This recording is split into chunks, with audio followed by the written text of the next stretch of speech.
you're offloading, if you don't open your vent, you can close that some bit. Hey. Why? Because it's sucking in. Somebody forgot to open a vent. So we need air on top to flow down to fill back up the space where the fluid's leaving. I don't know if they can hear you online. Andrew just texted said that it's not online. It wasn't until now, Okay, I'll let him know.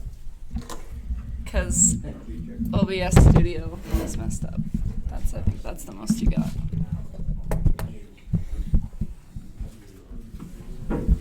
Okay, so we have a video on basically what happens when that happens.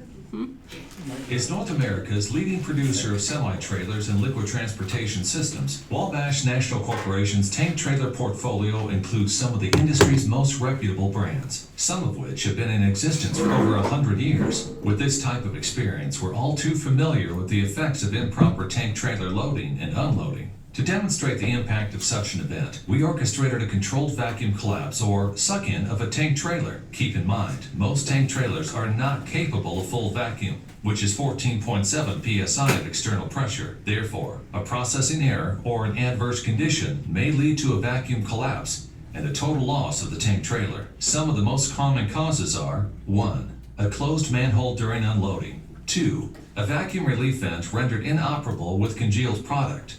3. Improper removal or plugging of a vacuum relief vent. 4. Significant temperature drops inside a closed tank immediately after cleaning. 5.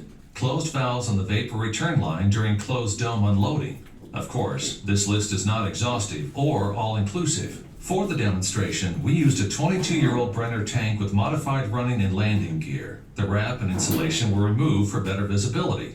To create the vacuum, we connected the tank to a Progress truck-mounted vacuum tank. It's important to mention that the Brenner unit exceeded our expectations for external pressure performance. This 12-gauge stainless steel tank trailer withstood over 10.5 psi of external pressure, more than expected by calculation, with a reasonable factor of safety. This performance is a testament to the craftsmanship of our manufacturing associates. With this demonstration, we hope to provide you with a window into the dynamics of a vacuum collapse. We welcome you to utilize this video in employee and stakeholder training. Jason, Dak, start the engine.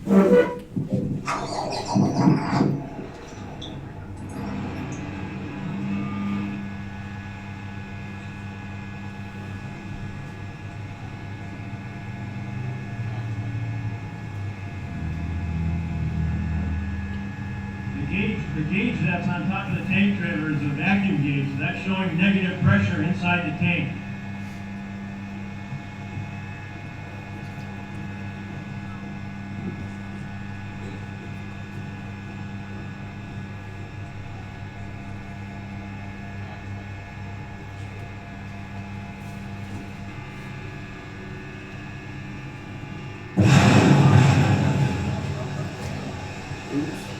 There it was. In about 9 minutes. That was sexy.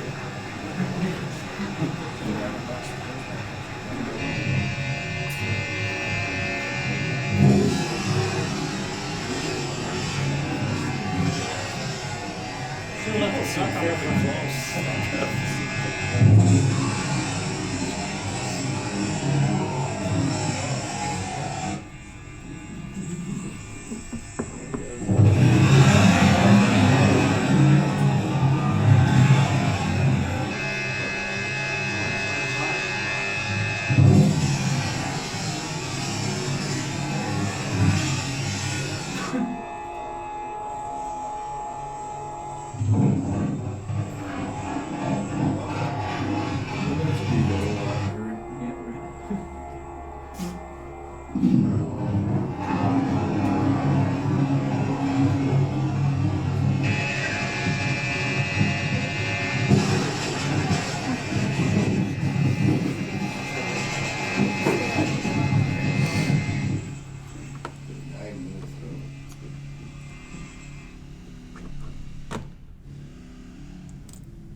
Okay. What's wrong with these pictures? Looks like somebody's been hitting the top of it. Correct. Would you like to comment on that? No, I mean, drivers have had a bunch of issues with them. Drivers have been wrapping rags around them, duct taping them. What's happening is drivers are doming these out, and that product is getting up in that valve, contaminating that sealing surface, causes the valve to stick, so drivers are climbing up there, beating them with hammers, shovels, whatever they can. They're plugging them even. I mean, it's just a big no-no. You saw that kind of go off at, what, -22 HCG. So a lot of guys like to operate right around 20. You guys are walking a fine line with it. You really are. So if they're leaking, call the shop to get them fixed instead of beating on them. Basically, these are getting sent back for replacement, but they probably won't be warranted because of the abuse on them. So obviously this is something that can cause a huge accident. Shop can get it fixed, so ask them. My question is how do us drivers know that we're going bad when we can't get on top of the trailers? That's true. And if they're finding out they're bad, why are we finding out they're bad? Because we're not supposed to be up there. Last word I got, that was instant termination if we were caught up there. So what is happening that they know, they're getting stuck open, so they're not able to build vacuum. Okay. So, I mean, if you run into a scenario where you're not being able to build past, 4 or 5 HCG, then that's a clear indication that that valve is sticking. Okay. As far as it sticking shut, you don't know, unfortunately, you don't know that Right? until you start building too much pressure. Like, honestly, I wouldn't build past 20. Right? Because they're supposed to pop off at 17.5. Okay. So maybe not even 20. You start doing that, you need to start fanning your vent, and you need to report to the shop, immediately that you're not popping off. Is that something we could test by building pressure in our tank to see if they go off, or is that a dangerous move? No, not you have to monitor it. Right, You that's don't what I'm want to saying, walk watch away. our gauge. Yeah, exactly. I mean, they should pop off at, those are set at 17.5, so they should pop off at 17.5. You can, and if it's not, then yeah, you got an issue. Okay, cool. And they do differ on various trailers too, so if you got questions, though, just ask. Okay. Yeah, the crew trailers are different than the water trailers. The crew trailers are different, yeah, but I don't think you guys are gonna, so the crew trailers are, max working pressure is 25 PSI. And those pop off, honestly, they won't pop off till 28. But you're not gonna see that unless Well, our water though, that's the back and the oil is all rotor pump, so we understand the reason why it's different pressure. yeah. And on the crude side, you guys need to be more vigilant on the water side, because those trailers aren't getting like their annual inspection like crude does. They get the visual, they get the leakage, all that stuff once a year. They have to test the PRDs on them as part of the testing requirements. The water side, they're non-spec tanks, so they don't see those kind of tests Okay. all the time. So if you guys have issues, definitely report it to the shop. Okay, how about this picture?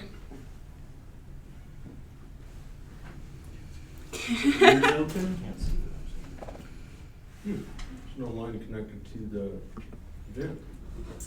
On top of the tank. There's not a mouse up there. So I think this one, they actually have it plugged off. You see It's that Oh, the pop off cap? right there? Jimmy rig. Cap. To the left right there. Yeah, they pulled the pop off and used every fitting to cobble this together so it gets a vacuum, so there is absolutely no way pressure can release from that now. So it was within a few PSI of imploding on this one. Again, like you said, somebody had to have been on top of a tank to do this, and you're right, it is a terminable offense. So again, same thing, if something's wrong, get it to the shop. Don't do it yourself. Put them in your DVIR, make sure they get there, call, let them know there is a problem. Don't try and make your own fixes like this. Don't duct tape things shut. Go through the proper outlets to get everything done. Hey Josh, what were you saying about the DVIRs? If the drivers put it in once and we don't clear them out, they stay in there every day now?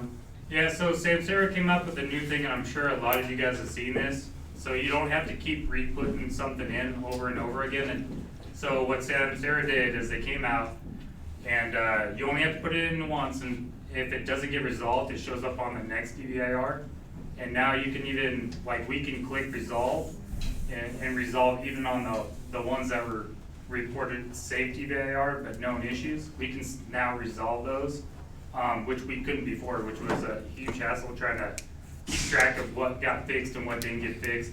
So that's something Samsara came out and did here recently. So if you put it in once, it will show up again on the next DVIR if it hasn't been resolved by someone. So make sure you guys write it up, and it'll pop up every DVR, and we don't have to go looking back 2, 3, 4 weeks to make sure something got done or didn't get done. It's gonna help out tremendously. You guys will see a huge improvement when it comes to DVIRs and your guys' issues getting addressed. Because that was one big issue, is trying to search back 3, 4 weeks and looking at it, and it was just hard, you know, just to see if something got fixed or didn't get fixed. It was hard to keep track of. So that's something that they improved on. Sweet.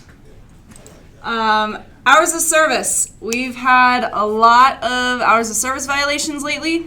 Policy states 34-hour reset, and you also have to have your 30-minute break. You can't drive commercial motor vehicle after 11 hours of driving. Your cycle clock is 14 hours, so you can't be in operation of your vehicle after 14 hours. And we do not use the 16-hour exemption here. So a little bit in Samsara, knowing your duty status. When you sign into Samsara after picking your tractor and trailer, it moves you to the main landing page.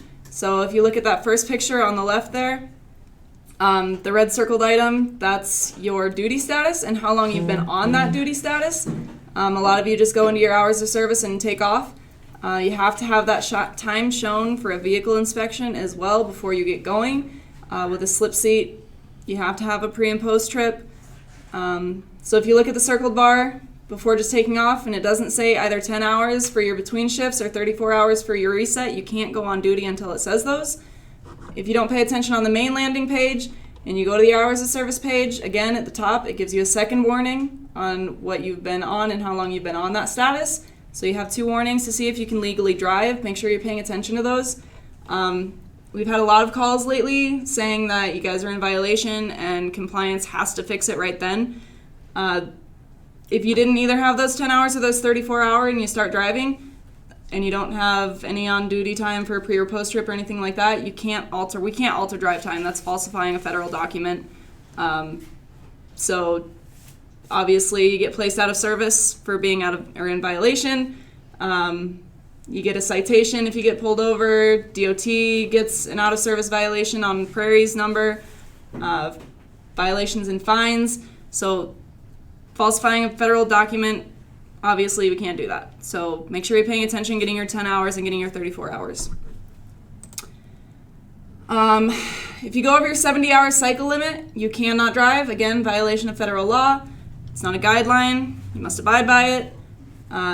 You have to get the proper reset to get your 70 hours back. If compliance lets you know you can't drive, or if dispatch is told to sit the driver, you have to be sat. If you're to be stopped by law enforcement and a log check was made and you're out of service, you'll be placed out of service. And if you tell the trooper you're told to drive by dispatch or a supervisor, that's gross negligence, and the person telling the driver to do the driving, the supervisor or dispatch, will face fines and sanctions by DOT, and obviously disciplinary actions by Prairie. So as a driver, it's your responsibility to know the requirements.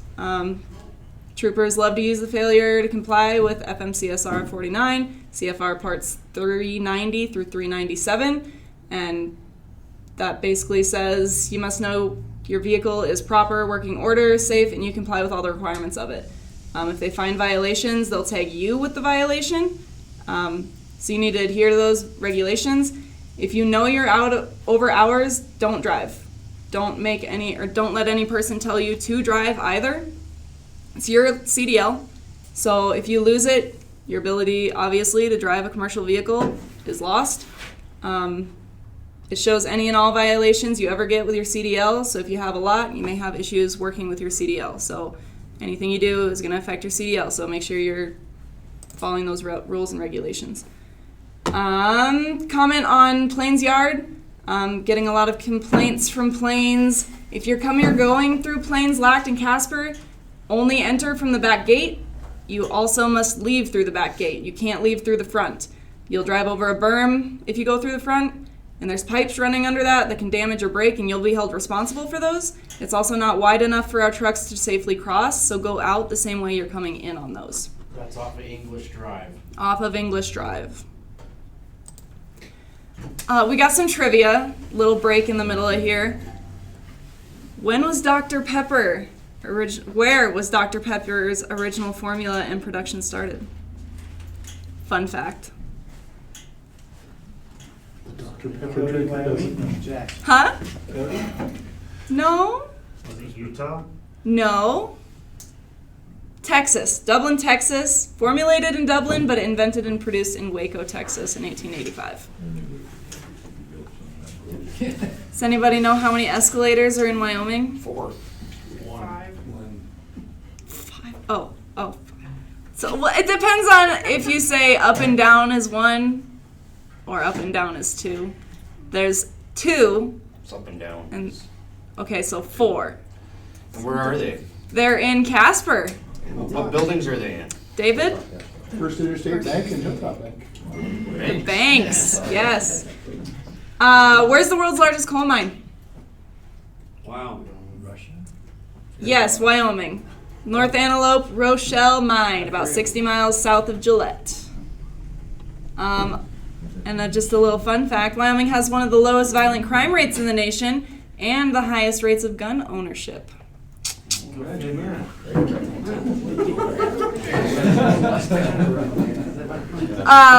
Back on safety. Again, our October safety topics are slips, trips, and falls, and fatigue awareness. So last week's snow was slick and heavy, so make sure you're paying attention to your footing. Make sure you're going slow. In the past, we've had a lot of injuries due to slips and falls, so take your time. In the yard, use ice melt, especially in front of the shop doors. If we're low or out, let either David or I know, or Scott downstairs know. We'll get some more. If you're coming to see any of us in the annex building, and there's snow on the steps, please use the handrails and be careful. It's very slippery on those aluminum steps. Yeah, even though they got the grips on them, it's really slick still. Fatigue, again, it's getting dark sooner and dark longer, so fatigue's going to set in easily, so make sure you're well rested and fit for duty. A note on company emails. Everyone in Prairie now has a company email, so you should have received or will receive your credentials. If you have problems or need anything, get a hold of Robert. He'll help both Wyoming and Texas employees. We have a KUDOS here. A Prairie employee arranged all the chains in the shop the other day. Good singles are now on top, good rails are on the bottom, bad singles are in the left pile, and bad rails are on the right. So kudos to that employee. If you can do your guys' part now and try and keep everything tidy and organized, it'll make everything easier for everyone from now on out. Thanks to that employee for taking the time to do this for everyone, though. And who is this employee? Rather not be named. Really? So. Was it a shop guy? I'm just curious. Was it? Yeah. No, it wasn't. Okay. Duh. Okay.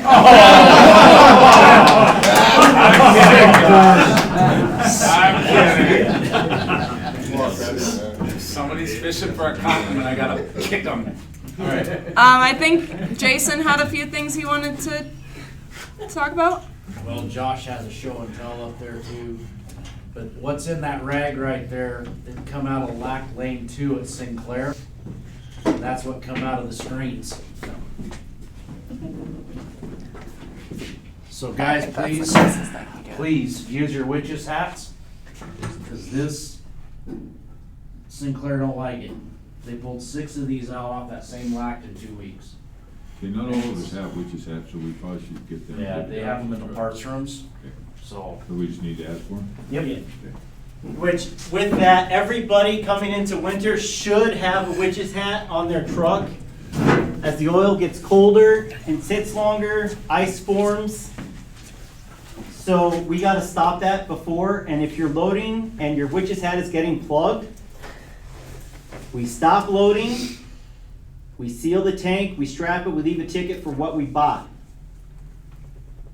Any questions on that? It's just like anything else when you guys are doing your line samples and you're about 60 barrels on and you see 5% water, we stop, we leave a ticket. Same thing with loading with the witch's hat.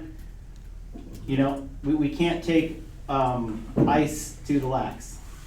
It just plugs them up and then it just slows everything down for everybody. The next guy with a hot load. So if we load, let's say 20 barrels, Mhm. do we have to go offload that first, or can we? No, you can go split it. You can go split it, Yep, okay. you can go split load. All right. Okay, so these witches hats are gonna go between the line and the Getty box, correct? No, they're gonna go in your hose. Okay, got you. Now I understand. And then with that, as the weather gets colder, you should be having at least 2 to 3 gallons on your truck of either used antifreeze and methanol. Prefer we use the used coolant first. If we're out, go to the methanol. Please mark the bottles so that it doesn't go in the radiator. Yeah. And all that stuff is gonna be in the wash bay by the DEF. And we're gonna use this used antifreeze for what? To keep the roper pump and the fire valves and the quarter turn valves from freezing. So when you go to walk out your line, like dump that gallon of that in there, put your cap on, walk your line out, and gets into that roper pump, gets up into your fire valves. It's a good idea. It'll prevent a lot of freezing. And when we're doing our audits, we'll be asking you guys for that. And that's gonna be, come winter time, that's gonna be a requirement for you guys to carry that on your truck at all times. Cool. In case the weather turns, we're able to prevent what happened last year. We need to not be setting the trailer brakes on the cold weather. Somebody was in my truck, set them. Right. Can you say it louder for the people online? Or beat them free. Don't set trailer brakes during the winter. Who had something? Logan. So with double bottom, since we've got farther run with, from the roper to, say, the trailer, what I've done in the past, if it's being parked in the yard for my days off, I'll leave the fire valve on the trailer open and the quarter turn into the fire valve cracked. Right. And then my swap partner always knew that when he came in, to close that, make sure it was operating before he left. That's good practice too. It's good communication with your swap partner. Because if he's driving down the road with that open, Oh, yeah. you know, that's a $10,000 fine. And when we do got frozen valves, don't just crank on them real hard, because a lot of times the pin in between the butterfly and the handle will break, and you'll think that you're opening it or closing it, and it actually isn't.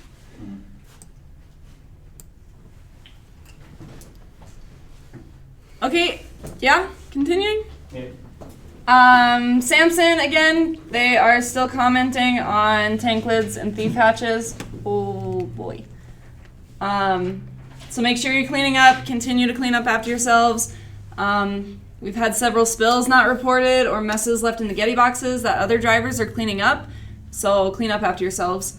At the fuel island, make sure you are at the controls when filling. It's no different than any other procedures that you're doing when filling tanks. We've had several spills of diesels again. I saw someone comment online, Gilby, they would like a trash can. We'll have a big dumpster out there once they get the new tank in. Okay, dumpster out when we get the new tank. When's the fuel island gonna be back up? Hopefully today. When do we get the hoses? After tonight, it'll be up in the morning. Be up in the morning. It'll be up in the morning. Okay. Ticket corrections, make sure you're switching tank numbers on those as well. Then we touched on the rest of that there. So, Let me touch on weather. okay, Kyle's back up. Oh, good one. Sunday, multiple people called in for a storm that was nothing compared to what we've ever had. And we have run before. Now, who are the highest paid truck drivers? Anybody? Hazmat drivers? Oil field. Oil field drivers are the highest drive. That's why we're all here. We're not running over the road for $40,000, $50,000 a year. We're here because this is where the top dogs go. If the roads are open, we run. We do it safely. We put on chains. We slow down. If we only get one load, it's better for our customers that we get at least that one load out, and we're behind 100 loads instead of 200 loads. It is extremely difficult to catch that up. You guys know this. Yeah, I see a lot of these, you guys were here last winter. And you guys have been in the oil field for a long time. When weather hits, we just fall behind. And it takes us a long time to catch up. We run 6-in-1s. But I believe that every one of us are the BMFs of the oil field. Anybody know what BMF is? Okay. But I believe please that. extrapolate. That's why we're here. That's why we're here. This is what we do. We like the challenge. We like the pay. We want to keep our customers happy. And that's what we have to do. And then vacations. So I hope everybody read my note before I left for vacation about vacation, how we're going to pick it. It's by seniority. The most senior person will pick a week. Then he'll text the next person to come pick his week. So forth and so forth. The list is in my office. You'll write it on the calendar, whichever month that is. Because I know a lot of you have specific times during the year that you want off. Some people are 4th of July, some people are Memorial Day, some people are birthdays. It's your choice. But you can also pass and take your chances for availability at a different time. As you guys are doing it, there's 3 people who can be off in a week for CASPER. 1 for Gillette, 1 for Cheyenne, and 1 for Rollins. This is for the crew drivers. Yes, this is for the crew drivers. This will run November 1st to October 31st. And then next October of 20, we'll pick for 21. And if you pick a holiday week, you can't pick that the following year.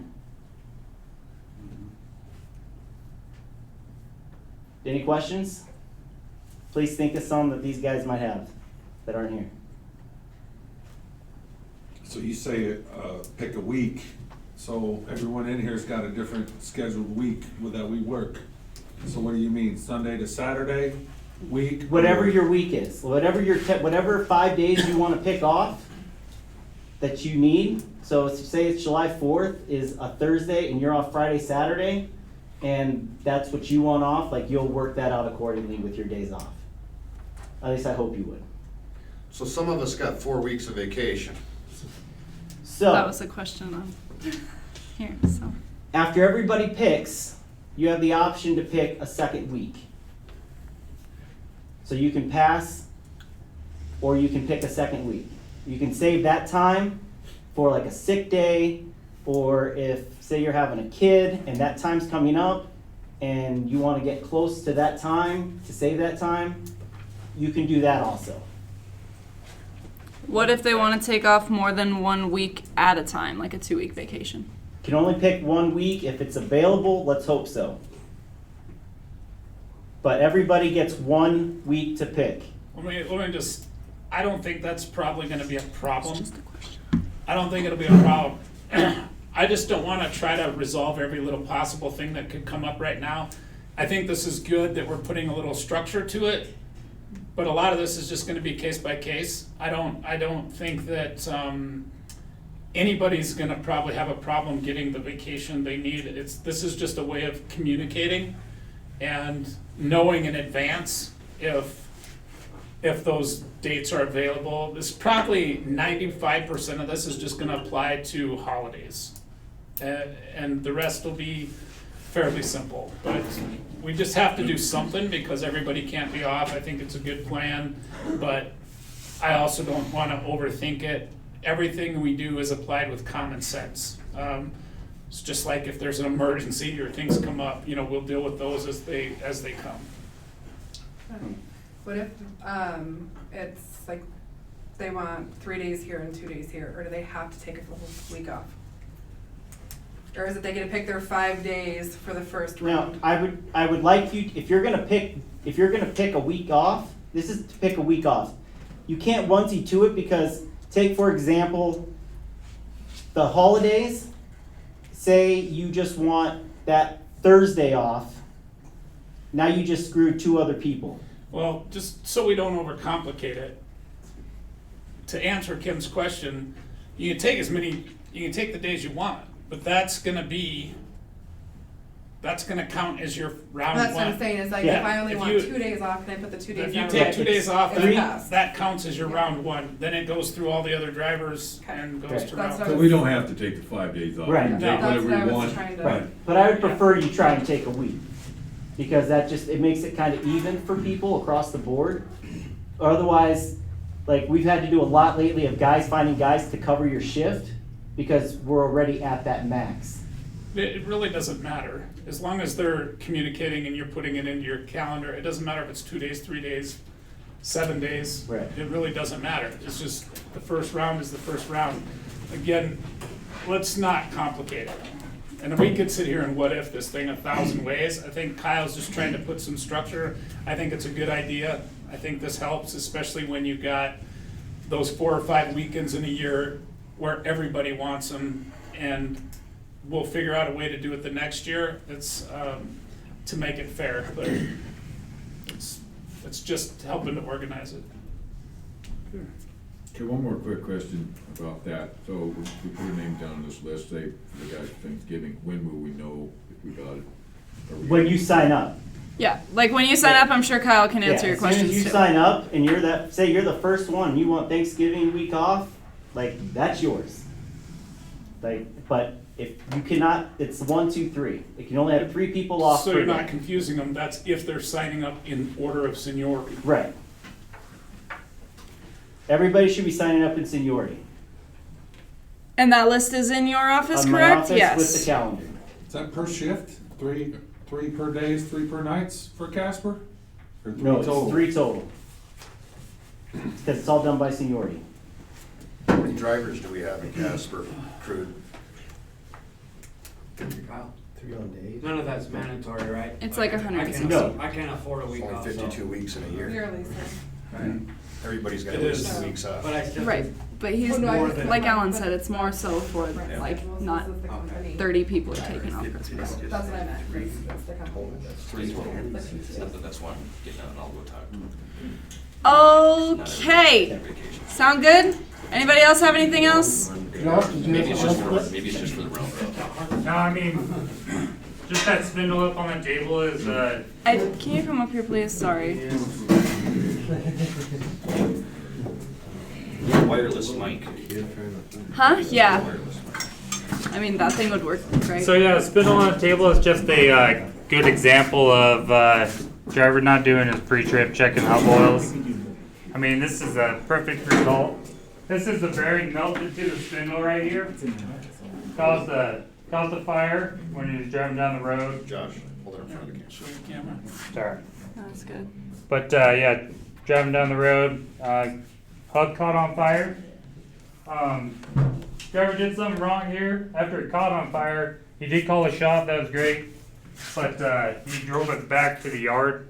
Something like that, you don't want to drive anymore. You're done right there. Call a tow truck or something, a mechanic first, so we can determine if we need a tow truck. But make sure you guys are checking your hub oils. I mean, if you got hub oil that's low, it's going somewhere. There's a reason why. You know, your wheel seal's out. Couple things there. Once that oil is hitting the brake shoe, it's an out-of-service violation anyways. So that's one thing. 2, you don't want something like this.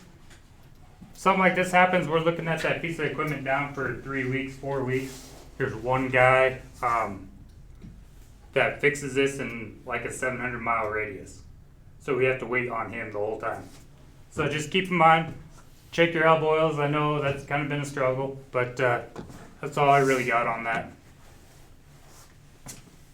Awesome. Anything else? I got one thing. We've always had this problem with fittings and tools going missing from trucks and trailers. I guess, if you guys can come up to Kyle or Joel or myself or Alan and just, if you have any suggestions on what we can do to better keep track of this and get them to quit disappearing, we'd like your input. Like right now, we're thinking about giving everybody their own bag of tools, but it's very costly for Prairie to implement that, especially if we're gonna do it with like the tool trays. Those are $1,600 a piece.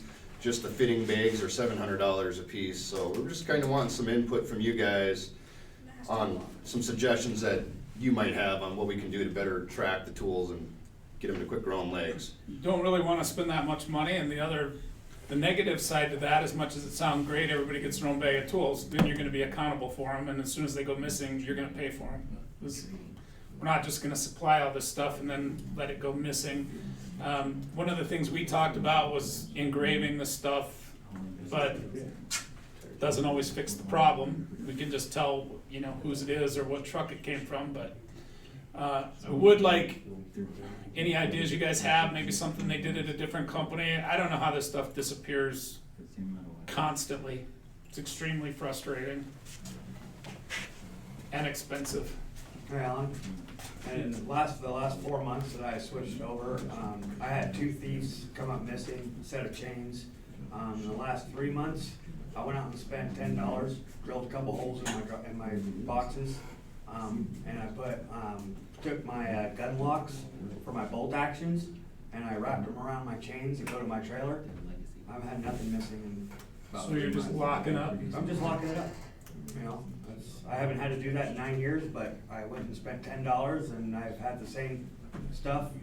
How do you unlock it? With a key? With a key. Yeah, there's my point. Now, So when we lose the key. now I'll have a million people unable to get into Actually, stuff. if you need the key, drill a key on with the key in the truck, and for the slip seat guys, the key should always remain in the truck. So if things come up missing then, that means someone's actually going in the truck and taking the key out of the ignition. So, a little bitty $5 How many lock. people lose their helps a lot. car keys every day? Why can't you Well- have it on your car key? It's not a bad idea. I just wanna see what we get for input, if anybody has any ideas. I don't know if engraving this stuff helps. I don't know if buying something for every driver helps. It helps hold them accountable, but then we're just gonna have people pissed off because they're paying for stuff they say somebody stole. Because my fear is nobody's gonna wanna take it out of the truck, and it's gonna go missing, and then on top of being a victim of losing your crap, you're gonna think, geez, now I gotta pay $700. Like, I don't know, I don't know, where the integrity is, if people take something to use it and then think they're gonna put it back and it never happened. I really don't know, but this stuff cannot keep going missing, and right now we're just looking at options. So if you have any idea, at the end of the day, this isn't about punishment, this is about trying to make sure every driver has what they need when they leave. That's really what we want to happen here, so that's the goal.